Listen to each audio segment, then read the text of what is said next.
Hello guys, అందరికీ జై శ్రీరామ్. ఈరోజు అయితే మా విలేజ్కి వెళ్ళి అయితే రాంపురం అయితే బయలుదేరాము. ఎందుకంటే ఇక్కడ ఛత్రపతి శివాజీ మహారాజ్ విగ్రహం అయితే ప్రతిష్టాపించారు కాబట్టి ఇక్కడికి అయితే వచ్చాము.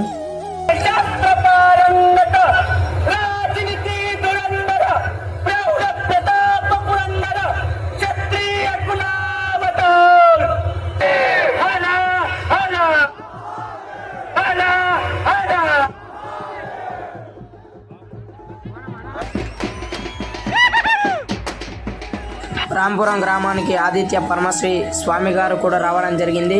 హిందూ బంధుమిత్రులు అందరూ కూడా పెద్ద ఎత్తున వేలాది సంఖ్యలో వచ్చి ఈ ఒక ఛత్రపతి శివాజీ మహారాజ్ విగ్రహాన్ని ప్రతిష్టాపించి వేలాది మంది హిందూ బంధుమిత్రులు అందరూ కూడా వచ్చి ఈ యొక్క కార్యక్రమాన్ని జయప్రదం చేకూర్చారు. ఇక్కడ డీజే కార్యక్రమం కూడా ఏర్పాటు చేశారు. హిందూ బంధుమిత్రులు అందరూ కూడా ఎంతో అంగరంగ వైభవంగా ఈ కార్యక్రమంలో పాల్గొన్నారు. చూడండి, ఇక్కడ నుండి తర్వాత నేను, మా అన్న, మా ఫ్రెండ్స్ అందరం కలిసి మళ్ళీ మా విలేజ్కి అయితే బయలుదేరాం ఫ్రెండ్స్.